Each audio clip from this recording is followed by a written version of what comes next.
Yeah, hi. So this video is essentially one huge spoiler, so if you haven't played Breath of the Wild yet, I very strongly urge you to click off. If you've already played it or don't care about story spoilers, then please continue, but the rest of you, get out. Now, leave. Go! In the Breath of the Wild Switch story trailer episode of Game Talk, I said this. And I'm willing to bet she plays a huge role in this game.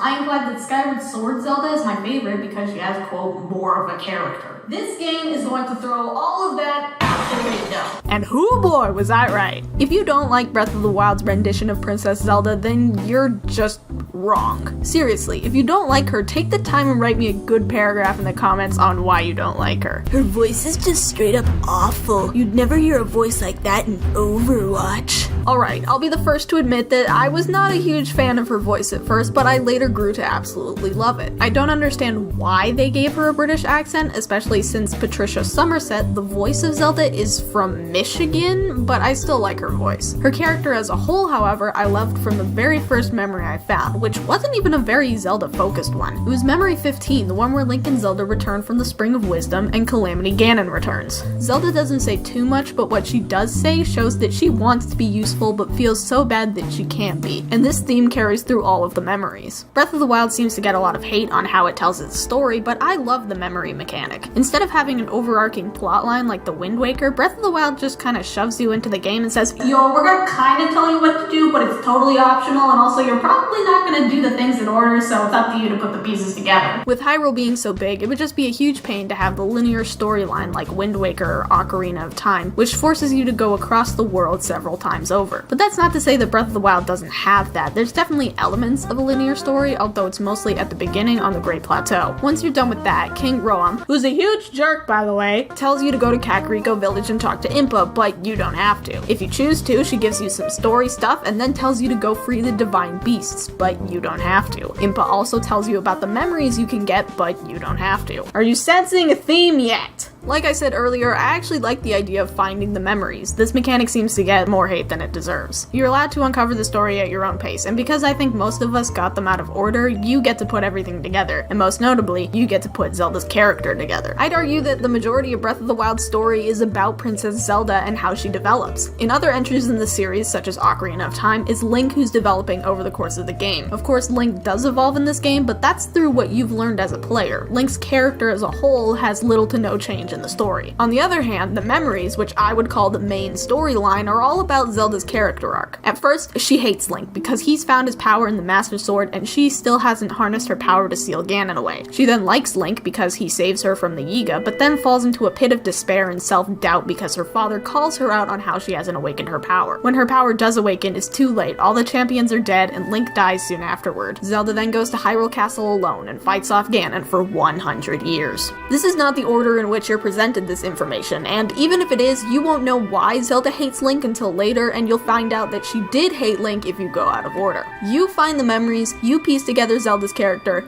and if you're like me, you piece together the relationship between Link and Zelda. We've got a lot to dissect here, so here we go. Side note, I'm gonna go along with the story in the order it's supposed to be in, okay? Cool. Zelda hates Link in the beginning. She sarcastically goes through his knighting ceremony, doubts his abilities, and straight up yells at him when he follows the king's orders to accompany her. Whoa, what a bitch. Nope, shut up, you're wrong. Firstly, please tell me that I was not the only one who was actually laughing when Zelda is mad at Link, like, that was funny. And secondly, Zelda's diary explains everything. In the first couple of entries, Zelda simply refers to Link as him, implying she's known Link for a while. P.S. Tomorrow my father is assigning him as my appointed knight. By the way, remember that phrase, appointed knight. It's used a lot. The following entries simply add to the context of the memories, a behind the scenes, if you will. I set out for Goron City today to make some adjustments to Divine Beast Varudania. I still recall feeling his eyes on me as I walked ahead. The feeling stayed with me so long, I grew anxious and weary. It is the same feeling I felt before in his company, and still, not a word passes his lips. I never know what he's thinking. It makes my imagination run wild, guessing at what he is thinking but will not say. What does the boy chosen by the sword that seals the darkness think of me? Will I ever truly know? Then I suppose it's simple. A daughter of Hyrule's royal family, yet unable to use sealing magic. He must despise me. Thinking that the person you like hates you or just generally does not like you is pretty much a prerequisite of being interested in someone, or maybe that's just me who thinks that everyone hates them for no reason. I'm doing great. The next entry is a follow-up to the memory Zelda's resentment, the one where Zelda yells at Link for following her. I said something awful to him today. My research was going nowhere. I was feeling depressed, and I had told him repeatedly not to accompany me. But he did anyway, as he always does, and so I yelled at him without restraint. He seemed confused by my anger. I feel terribly guilty, and that guilt only makes me more agitated than I was before. Zelda doesn't want Link around her, mostly because, as Urbosa puts it, that boy is a living reminder of her own failures. She gets frustrated every time she looks up and sees you carrying that sword on your back. It makes her feel like a failure when it comes to her own destiny. But also, anyone who has ever liked anyone doesn't want that person around them at all times. We feel nervous around them, feeling like we have to act perfectly all the time. But Link does not feel this way. Zelda writes that he always follows her. Link wants to be around her, not only for her protection, but also because he likes her. I am unsure how to put today's events into words. Words so often evade me lately, and now more than ever. He saved me. Without a thought for his own life, he protected me from the ruthless blades of the Yiga clan. Though I've been cold to him all this time, taking my selfish and childish anger out on him at every turn, still, he was there for me. I won't ever forget that. Tomorrow, I shall apologize for all that has transpired between us. And then, I will try talking to him. To Link. It's worth a shot. This is the first time that Zelda addresses Link by name in her diary. She regrets her actions against him, and now she wants to try talking to Link. Does this sound familiar? Girl, you need to go talk to him, but I'm gonna mess it up. No, you're not. He totes likes you. Just believe in yourself, girl. And so Zelda does. Bit by bit, I've gotten Link to open up to me. It turns out he's quite a glutton. He can't resist a delicious meal. When I finally got around to asking why he's so quiet all the time, I could tell it was difficult for him to say. But he did. With so much at stake and so many eyes upon him, he feels it necessary to stay strong and to silently bear any burden, a feeling I know all too well. For him, it has caused him to stop outwardly expressing his thoughts and feelings. I always believed him to be simply a gifted person who had never faced a day of hardship. How wrong I was. Everyone has struggles that go unseen by the world. I was so absorbed with my own problems, I failed to see his. I wish to talk with him more and to see what lies beneath those calm waters, to hear him speak freely and openly. And perhaps I too will be able to bare my soul to him and share the demons that have plagued me all these years. You don't go ahead and share all the problems that you're facing with just any random person. After this, Zelda's diary goes into how her relationship with her father is now torn to shreds, and she's so hard on herself for not having awakened her power. In Breath of the Wild's logo, and in some places in Hyrule, there's a flower called the Silent Princess. Zelda talks about how this flower cannot be forced to grow domestically, it can only grow in the wilderness. This flower is an analogy for Zelda and her sealing power. She cannot harness her power through forced prayer, instead it awakens when she decides to fight back and save Link, or rather, delay his death a little longer. When Link is taken to the Shrine of Resurrection, Zelda goes to lay the Master Sword with the Great Deku Tree. The two talk a little bit, and then this happens. Please, copyright gods, just let me play this. Great Deku Tree, I ask of you, when he returns, can you please relay this message? Tell him Now then, words intended for him would sound much better in the tones of your voice, don't you think?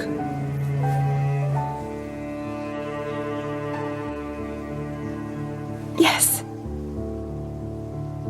Can you just tell him that I like him? Nah, girl, you gotta tell him yourself. And if you're wondering, no, it's never revealed what Zelda wanted to say. Please be in the Winter DLC. This next example is probably just me reading too much into things, but just hear me out here, okay? You take good care of the princess. Oh, and also, take good care of Hyrule.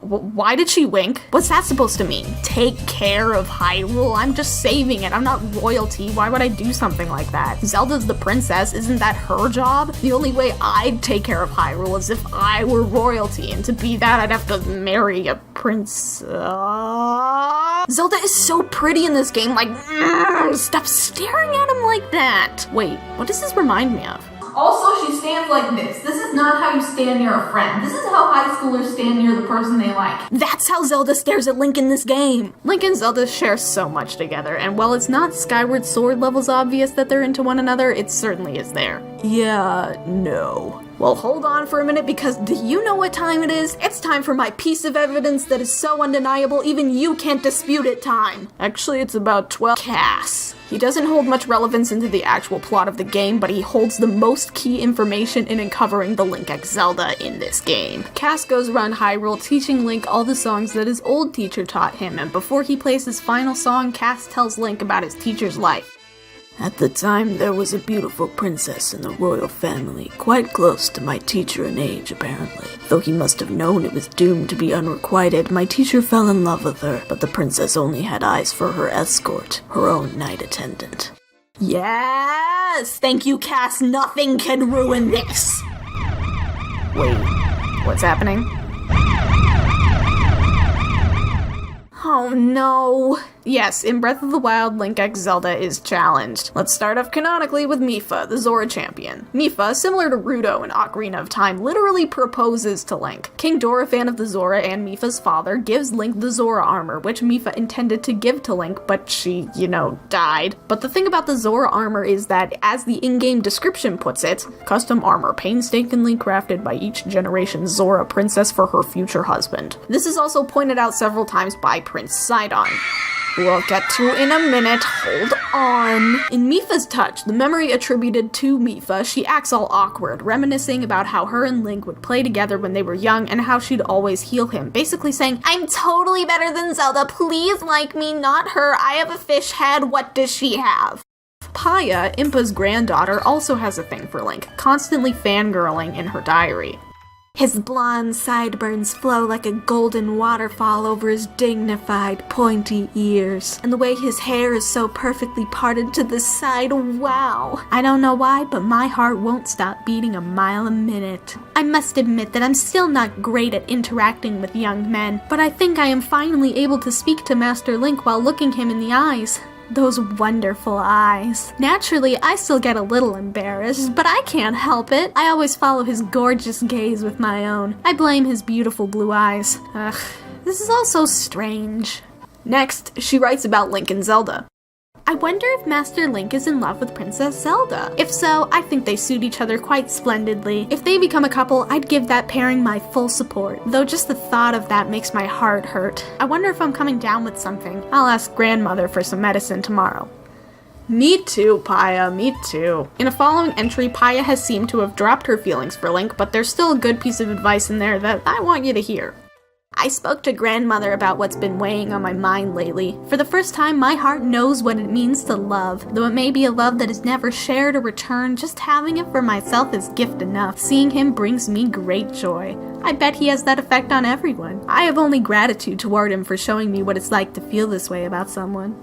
Of course, as is the case with anything ever, shippers have eaten Breath of the Wild alive, so I guess I should address the two main ships in Breath of the Wild, the first being Link and Sidon. Also, I don't care who you ship with who, live your life however you want to, I'm just giving my opinion, alright? Don't hate me. For reasons that I just don't understand, way too many people think that this Prince of the Zora is hot. Yeah, he's a nice guy, but just look at those teeth, those things will murder you! Over the course of the Vah-Ruta quest, Sidon is super nice to Link, and gives Link lots of motivation, usually in the form of this pose, using a sound effect that I swear is from Pokemon. Link, as per usual, shows no real emotion to Sidon, but nothing stops the shippers, especially not an age gap. Urbosa, who has the best voice and memory in the game, by the way, is the clear mom friend of the champions. She looks older, cares for Zelda, and tells Link how proud she is of her. So obviously we gotta ship them together, right? Urbosa's age is never mentioned, but I'd say that she's a good 10 years older than Zelda, who is confirmed to be 17 years old. If anything, I'd say that Urbosa wants Link and Zelda to be a thing, especially with that winking comment from earlier. In conclusion, Breath of the Wild Zelda is the best, she totally likes Link, and Rivali is literally Falco. Gee, I've been saved by this boy. How swell. Thank you so much for watching all the way through this game talk. This one was really long. I'm pretty sure this will be the last game talk mainly focused on Breath of the Wild, but if you liked it, leave a like and a comment to show it, and I will see you in another video. Bye!